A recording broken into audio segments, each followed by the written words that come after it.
जय गुरुदेव। जय गुरुदेव। नाम किसका? प्रभु का पावन नाम। तो प्रेम से बोलिए जय गुरुदेव। सबसे पहले युग परिवर्तक परम संत बाबा जय गुरुदेव जी महाराज, इनके चरणों में अरबों खरबों प्रणाम।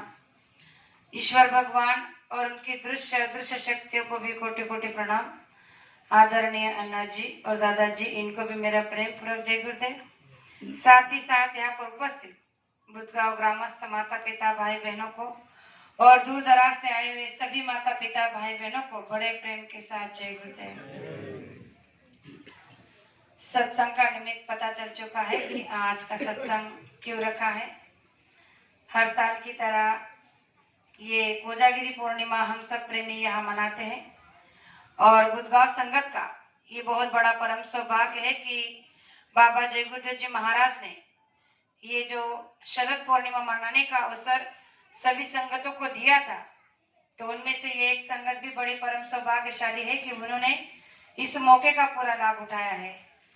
तो बाबा जय गुरुदेव जी महाराज ने अपने शिष्यों को हर बात से दया से भरपूर रखा है।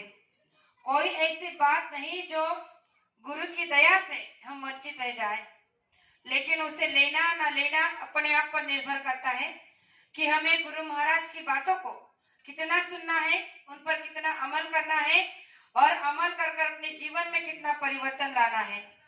तो गुरु महाराज ने कहा कि गुरु का द्वार तो सबके लिए, दरबार सबके लिए एक ही होता है और गुरु दरबार में जितने भी शिष्य आते हैं सबके लिए प्रेम शिक्षा एक ही होती है। ऐसा नहीं है कि कोई गुरु के बहुत पास रहता है और बाकी सब दूर। तो गुरु महाराज ने कहा कि गुरु के पास तो वही रहता है जो गुरु का आज्ञा का पालन करता है, आदेश का पालन करता है। और इसी से हमारी आपकी गुरु भक्ति को पहचाना जा सकता है कि हमारी गुरु भक्ति कितनी दृढ़ और कितनी अच्छी होनी चाहिए।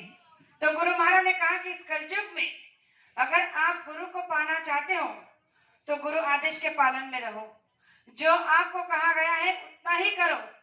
जो आपको करने के लिए नहीं कहा है उसके बारे में आपको सोचना भी नहीं चाहिए, क्योंकि जो आदेश में रहकर आप काम करोगे उसमें गुरु की दया भरपूर रहती है।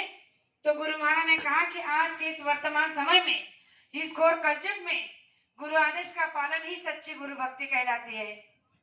तो इस पर एक छोटा सा प्रमाण मैं देना चाहती हूँ कि हमारी गुरु भक्ति कितनी दृढ़ और सच्ची होनी चाहिए कि जिसको देखकर गुरु महाराज ने कहा कि अगर आपकी भक्ति भी इतनी सच्ची और शक्ति भरी होगी, दृढ़ता के साथ होगी, विश्वास के साथ होगी, तो खुद देवी देवताओं को भी आपके लिए आना पड़ेगा।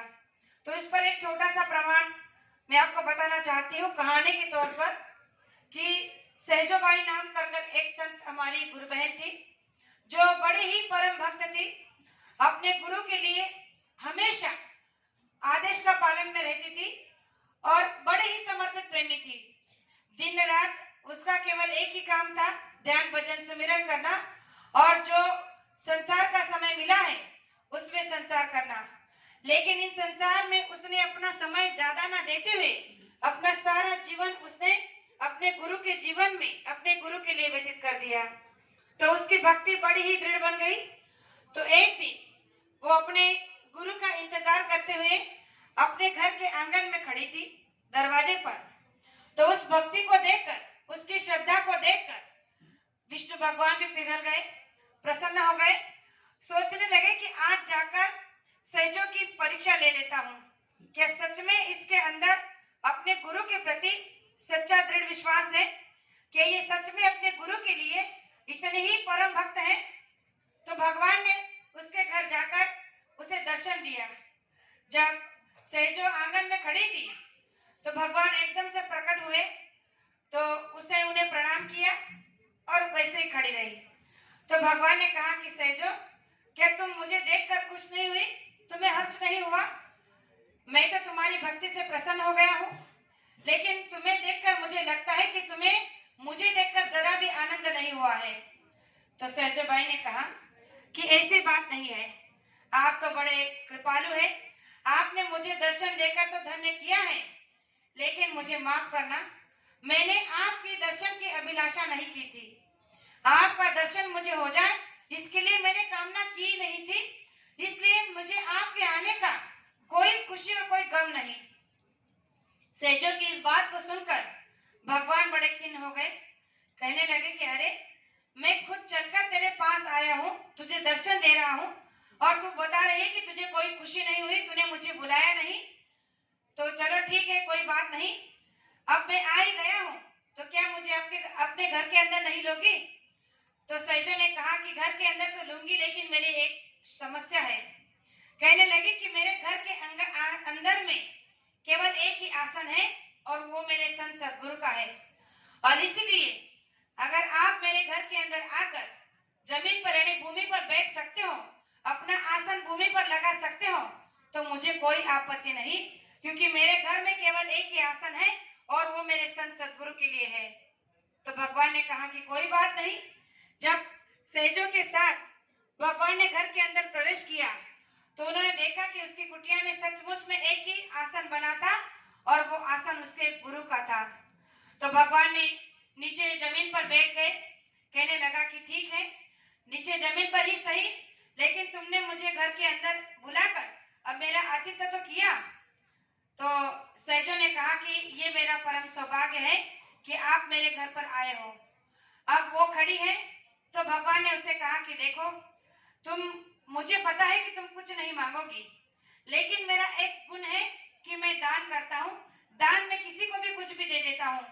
तो तुम बताओ कि तुम्हें क्या चाहिए दान में?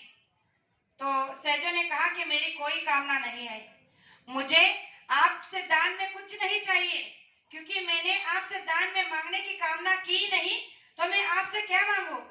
फिर भी भगवान ने कहा कि अरे, मेरी ये खुशी होती है कि जब मैं किसी पर खुश हो जाता हूँ, तो उसे दान में कुछ ना कुछ दे ही देता हूँ, तो क्या तुम कुछ नहीं मांगना चाहती हो? तो सहजो बाई ने कहा कि देखो, अगर एक बात मैं कहूँ तो तुम्हें बुरा भी लग सकता है, लेकिन कहे बगैर मैं रह नहीं सकती, क्योंकि तुम्हारे जिद के आगे मुझे कहना पड़ रहा है।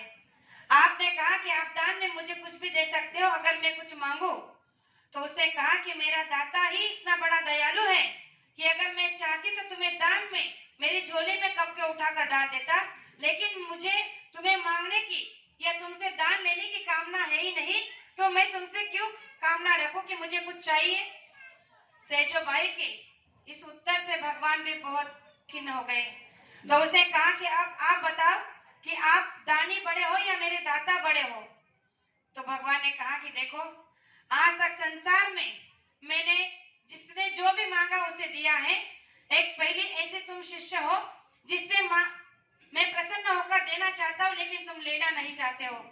तो सहजो बाई ने कहा कि आपने सही कहा, संसार में आपने संसारियों को दुख सुख दान में दिया, उनको संसार की चीजें दी, जो भी आप संसार के प्रेमी आपसे मांगते हैं वो सब आपने सुख सुविधा उन्हें दिया, लेकिन पता है इन सारी चीजों की वजह से आज संसार का प्राणी, संसार का प्रेमी दुखी हो चुका है, मानव दुखी हो चुका है, और उसे दुख से निकालने का रास्ता मेरे दाता दयालु ने दिया है, मेरे पूर्ण समृद्ध गुरु ने दिया है। उन्होंने कहा है कि अगर इस संसार से आप त्रस्त हो चुकी हो, आप इस संसार के जो ईश्वर भगवान ने आपको कर्जे में जो जो आपको दान में दिया है, उन सब चीजों को आप परहेज करना चाहते हो, इन सब से आप दूर होना चाहते हो, तो आप पहुंचे समृद्ध सदगुरु से नाम का दान ले लो और अपने घर में बैठकर ध्यान भजन सुमिरन करो। तो सहजों ने कहा कि आपके दिए दान से आज का मानव दुखी है, लेकिन मेरे दयालु दाता ने उन्हें नाम का दान देकर उस रास्ते से भटकने से बचाया है और उस धुंध से उन्हें छुटकारा दिलाया है। तो अब आप बताइए, आपका दान बड़ा या मेरा दाता बड़ा? जब सहजों